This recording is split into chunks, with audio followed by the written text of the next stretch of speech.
Hi, my name is Bente, I'm the Norse Witch, and this week's video is once again a topic that my patrons and YouTube members selected. So if you're interested in influencing what kinds of topics I make videos on, then definitely check out the Patreon or YouTube membership. But for this video, my patrons and YouTube members selected the topic of Midsummer. Very fitting because Midsummer is coming up very quickly.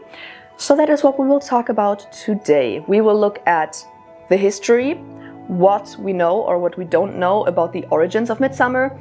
Was it pagan? Was it Christian? What is it all about?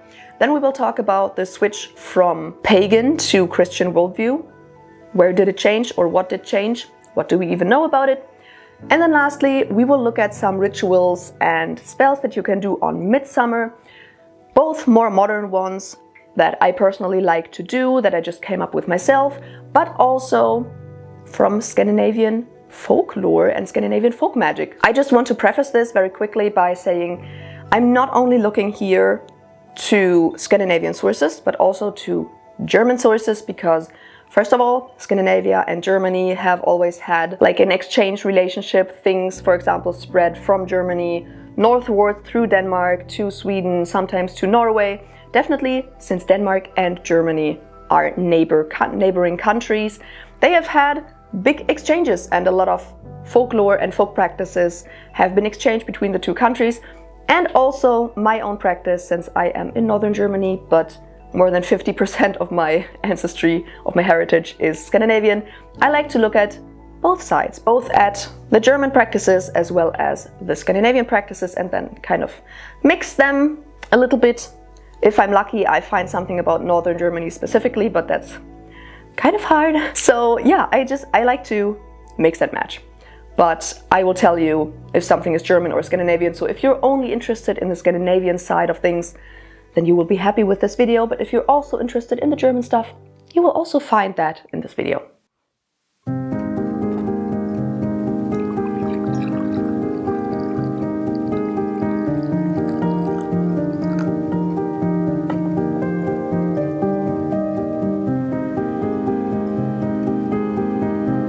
Alright, so let us start out with the origins of Midsummer, or more broadly speaking, summer solstice celebrations. We don't know a lot about how things were practiced and what kinds of holidays were celebrated in pre-Christian times, especially in, for example, Germany, because Germany was Christianized quite early on, unlike, for example, Sweden. But there are some things that can be assumed. There are some sources that we can go off of. It can definitely be assumed that the summer solstice was very, very widely celebrated across Europe.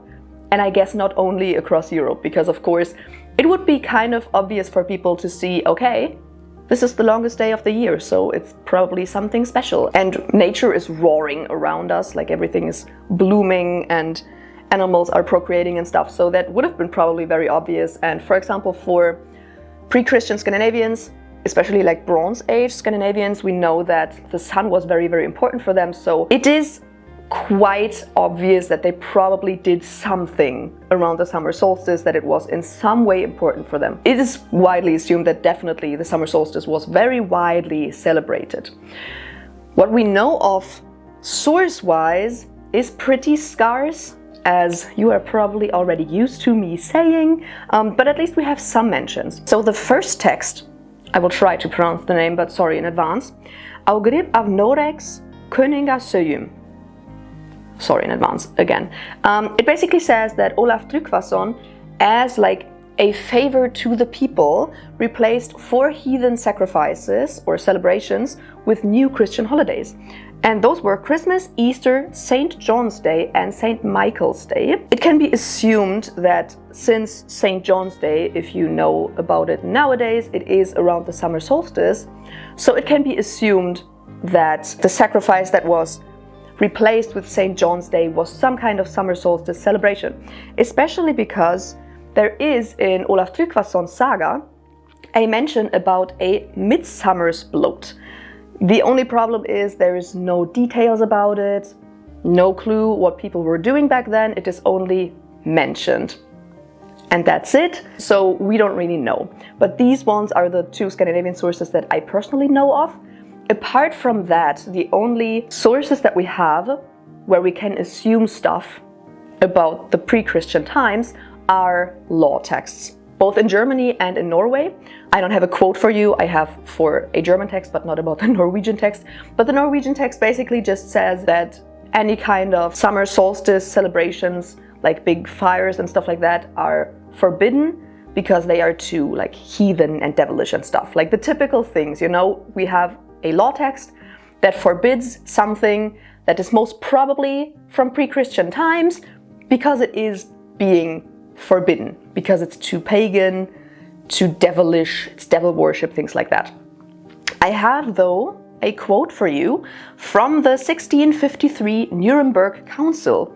So apparently a lot of pagan traditions have been kept up through the Middle Ages. We know that, like some pagan celebrations and pagan rites and pagan traditions have been kept up for a long time in Germany, actually. And this 1653 Nuremberg Council said, "Where experience herefore have shown that after the old heathen use, on John's Day, in every year, in the country as well as in towns and villages, money and wood have been gathered by young folk, and thereupon the so-called Sonnenwend, or Zimmet fire." So Sonnenwend is the summer solstice. Sommer Sonnenwende is the German word for the summer solstice. So they're definitely talking about the summer solstice here. "And thereat wine bibbing, dancing about the sad fire, leaping over the same, with burning of sundry herbs and flowers, and setting of brands from the sad fire in the fields, and in many other ways all manner of superstitious work carried on. Therefore the honorary council of Nuremberg town neither can nor ought to forbear to do away with all such uncoming superstition, paganism, and peril of fire on this coming day of Saint John." So, of course, from this we can guess that people made big fires, very big fires, and then they would drink, they would dance around the fire, they would jump over the fire, and they would throw herbs and flowers into the fires and apparently burn, like some parts of the lands of the countryside with these fires. Definitely fires were a big thing. And apparently in 1653 that was still so insanely common that the Nuremberg Council felt the need to forbid it completely. What I'm wondering here is, because I have not found any law texts from Sweden about Midsummer, is whether the celebrations were also forbidden in Sweden. Especially because if we look at it nowadays, both in Norway and Denmark, it's not celebrated as Midsummer, but it's celebrated as Sankt Hans, or Sankthansafton, so St. John's Day or St. John's Eve. Whereas in Sweden, it's still called Midsummer. So it is still, like name-wise, still the pre-Christian Midsummer, while in Denmark and Norway, the name was Christianized. So I wonder whether in Sweden it was also forbidden, or all of the celebrations were forbidden, but people just kept up the word, or if they just didn't forbid it in the first place. I think that's very interesting, but I sadly couldn't find anything out about it. But that is where we are today. In Norway and in Denmark, it's celebrated as Sankt Hans, St. John's Day, or the day before. Whereas in Sweden, it's still called Midsummer, you probably know that. And it's also usually celebrated the day before. And it's also celebrated on different days. Both of them are not celebrated on the exact same day of the summer solstice, but Sankt Hans is celebrated on the 24th, or Sankthansafton, so St. John's Eve, is celebrated on the 23rd, whereas Midsummer in Sweden is always on a different day, because it is always celebrated on a Saturday, so Midsummer's Eve would be on the Friday before that. And it's always the Friday/Saturday between June 20th and June 26th. So the day differs. But not only the dates differ, but also the traditions differ slightly. Of course, we have most sources about folk traditions, folklore, folk magic from Sweden, so that is what most people are familiar with. But we also have some sources about Denmark and Norway, especially Denmark for some reason. At least I could find out most about Denmark, more than about Norway. So traditions differ slightly, which of course makes sense since Denmark is much closer to Germany, and there, as I already said, there is a lot of exchange, and there has been a lot of exchange between Denmark and Germany for a long time. So for example, if you think about Midsummer in Sweden, one of the things you probably think of are maypoles, which then would be, they would be June poles, but let's just continue calling them maypoles because everyone knows what a maypole is. If not, I will put a picture up because I don't want to explain it. But Sweden has maypoles. Very important tradition, as far as I know, in Sweden for Midsummer. Whereas in Norway and in Denmark, that is, as far as I know, not really a thing. Of course, by the way, as always, if you're Scandinavian and I'm talking bullshit here, my research is bullshit, please tell me in the comments because I want to know and I want people to know, because if you call me out on my bullshit, I will pin it in the comments. But as far as I know, maypoles, not really a thing in Norway and Denmark, also not in Germany, but in Sweden it's one of the biggest traditions, most important traditions for Midsummer, so that is very interesting. Whereas, for example, in Denmark and also in Germany, it's probably a tradition that came from Germany and then spread to Denmark. Like, huge bonfires are like the biggest, most important thing on Midsummer.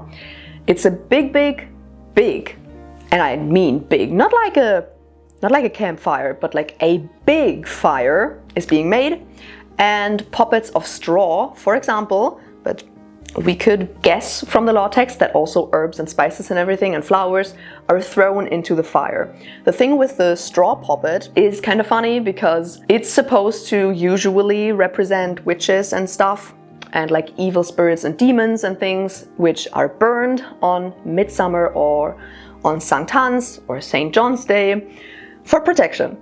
We already know this from Walpurgisnacht. It's a very similar tradition. I think it's a fun tradition, since I'm actually going to be making a fire on the summer solstice. That's definitely something I will do. But yes, this is very similar in Denmark and Germany. I don't necessarily know if it's also a thing in Norway. I think so.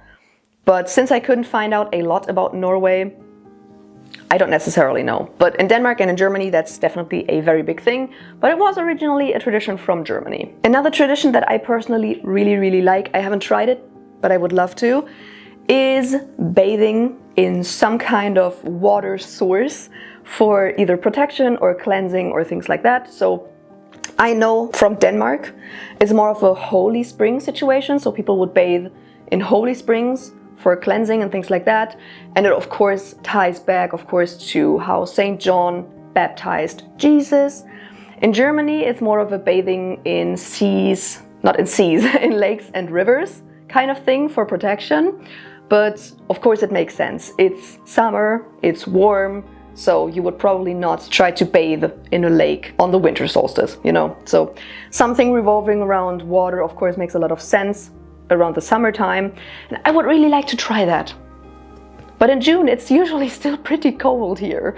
I don't know if it would be so enjoyable to bathe in a lake or something, but who knows? Maybe I will be able to do it. We will see. As I already said, in Germany, the fires are like a big thing. So you would see something like, first of all, of course, making the fires, the straw puppet thing, I already mentioned that.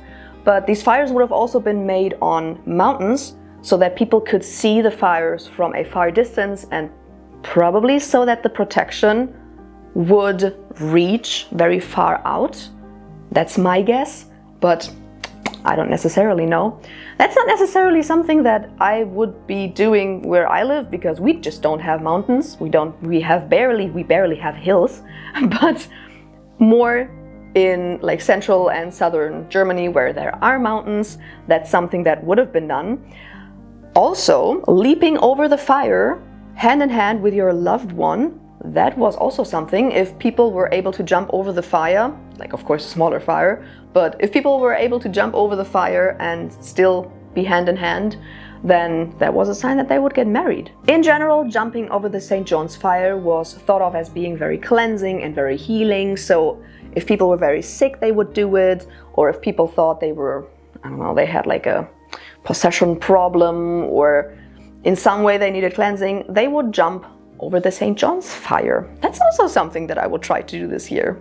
So many fun things I can try, finally.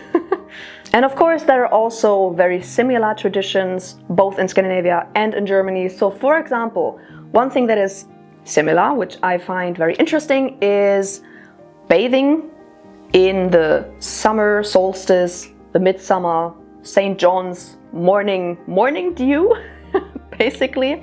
Getting up very early, bathing in the morning dew or collecting the morning dew. Like, the morning dew was very significant.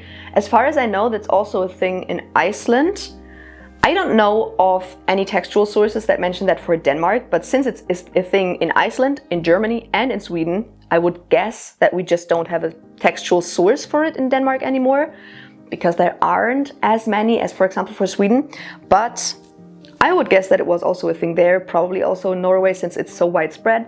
But the midsummer day morning dew was thought of as having very healing and cleansing properties. So if you bathed in it, you could, for example, get healed. And of course, because of these properties, this morning dew would have also been collected.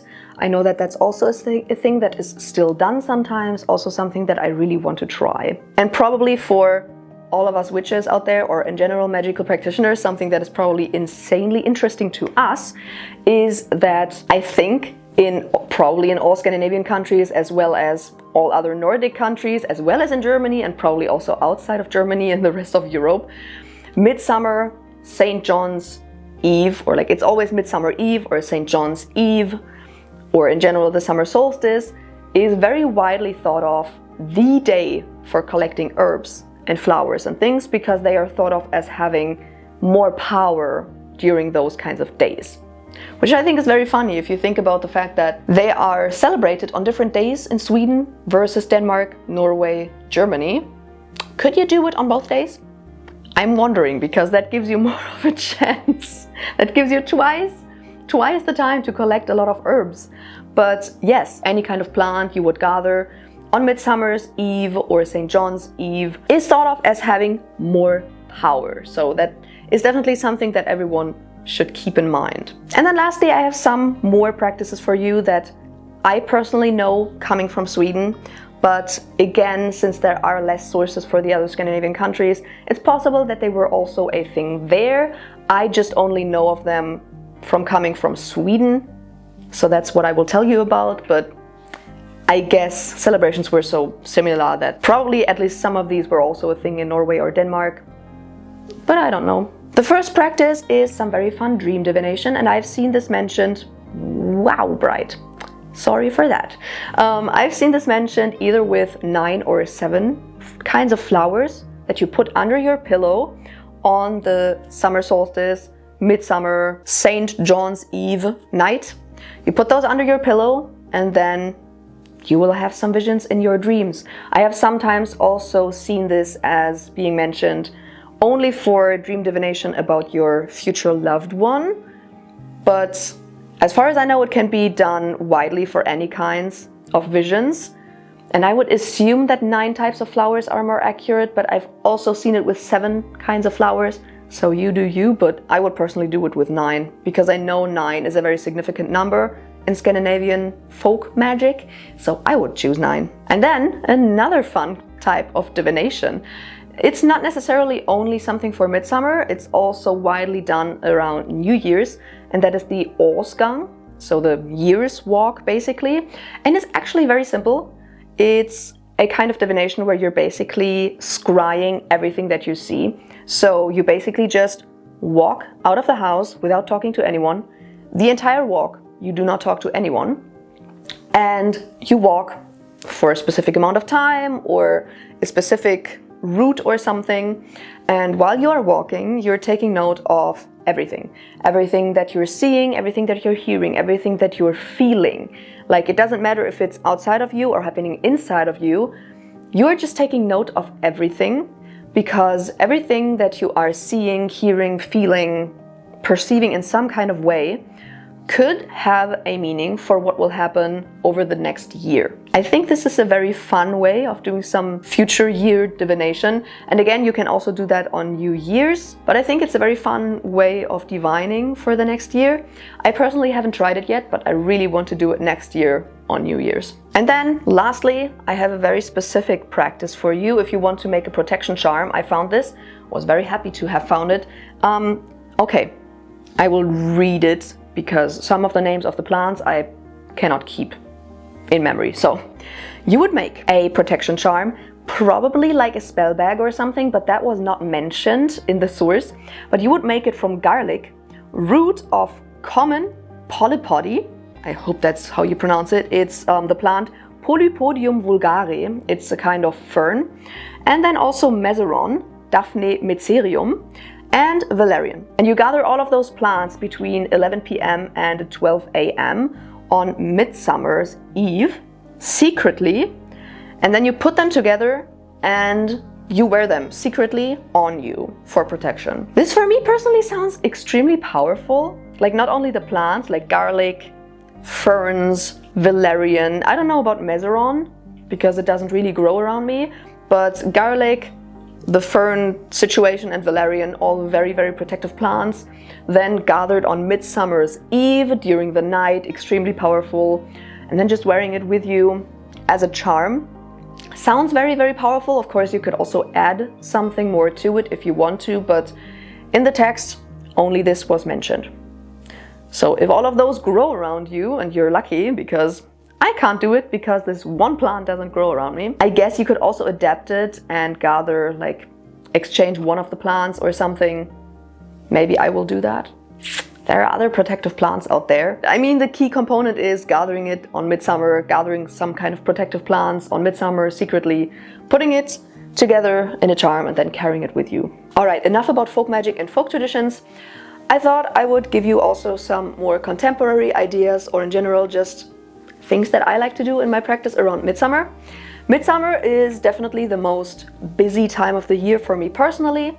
I am a Leo sun and rising, so the sun of course is very important to me, and the sun is the strongest it will ever be on Midsummer. Midsummer is just Sunday.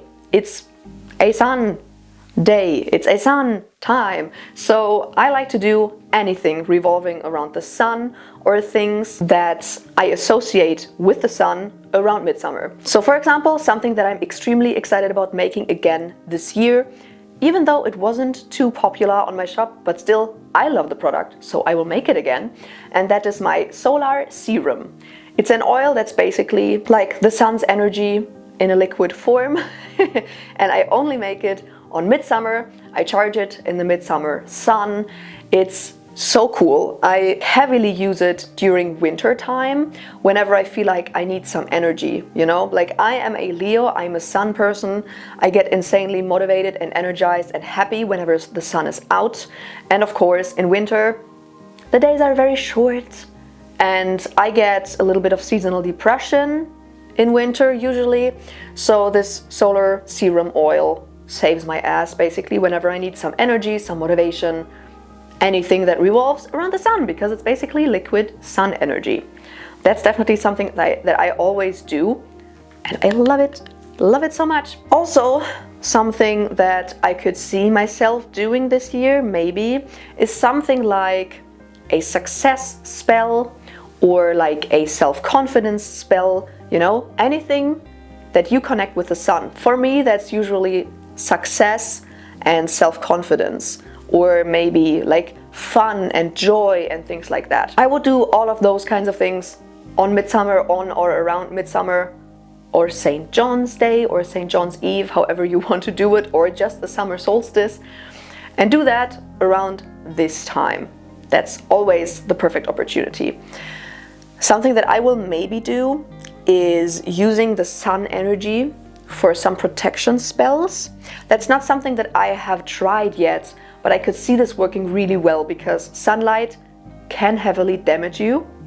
You know that if you have been, like, I don't know, in the desert around noon or something, very hot, very hot, very intense. So for example, I would maybe try using like a magnifying glass and the direct sunlight on Midsummer to like burn protective sigils or protective runes or something into an object or something like that. Or also using it for hexing and cursing to, for example, set something on fire. Something like that I kind of feel like would also work very well with the sun. I usually tend to only work with the sun for like positive things, but I kind of feel like using it for more baneful stuff could be very, very effective. So I really want to try that this year. For me personally, since the summer solstice, Midsummer, St. John's Day are so connected to making fires, like big fires, cleansing fires, I would definitely try to work with fire in some kind of way, even if it's just a candle or just a cauldron fire or something, but using the fire to do some cleansings or to do some protection spells or something like that. I could see that working very, very well. That also, it's kind of a more modern way that ties still back to folk traditions, which I personally really like. You don't necessarily always have to do it the exact same way that your ancestors did it. You can also reinterpret it in a more modern way, but still connect it back to the old traditions. Or you could, for example, make, well, something similar to my solar serum oil, but make like a sun talisman that maybe fuels you with energy during the winter, that you can wear whenever you feel a little bit sluggish, or if you feel like you could use some sun energy, you know, and you can just recharge this every midsummer, every summer solstice. That can also be a very nice tradition. And yeah, with that being said, we're getting to the end of this video. Again, thank you so much to my patrons and YouTube members for suggesting this topic. If you want to also influence my content and have a say in what I'm posting, then definitely subscribe to my Patreon or YouTube membership. I'm asking for your content suggestions every single month and then making a poll out of it. And whichever suggestion wins the poll, I'm making a video on. So that is why I'm always mentioning it. So thank you so much for suggesting this topic. Very fun topic to research and to make a video on. And with that being said, let's stay on topic with Patreon and YouTube members with a shout out. Thank you so much to Catherine, Roberto, Crimson Plant Nurse, Ellie, Petra, Luna Fika, Jen, Maria, Katie, Amber, Saber, Pam, Mia, Victoria, Shay, Lindsay, the other Saffron, Silent Selena, Richard, Jennifer, Ryan, Jess, Christiana, Elizabeth, Sylvia, Katrina, V, Amanda, Derek, Smiley, Kirsten, Andrew, Tisha, Sarah, Roan, Aziza, Shelby, Helena, SJ, Anne, Kate, Cade, Z, Kent, Brittany, Smolkata, Josh, Elinura, Knar, Rixie Business, Ashley, Tim, John, Phoenix, Jenny, Amy, Bethany, Timothy, Coffee, the honorary gossip squirrel, and last but not least, Bjorn. Those were the patrons, and now let us look at my lovely YouTube members. Thank you so much to Jen, Peony Rain, Pat, Lindsay, Betsy, Miller, and KT. Again, thank you so much for all of your support. As always, I hope you enjoyed this video, even though the sun is coming in and out of the clouds all the time and it's very annoying. I still hope you enjoyed this video. If you did, make sure to subscribe and give a thumbs up and ring the bell down below so you're notified whenever I upload a new video. Of course, feel free to check out my other socials and my shop for ethically and sustainably sourced witchy wares. And if you want to support me in another way, then of course, check out my YouTube membership and my Patreon. And I will see you in the next video. Bye!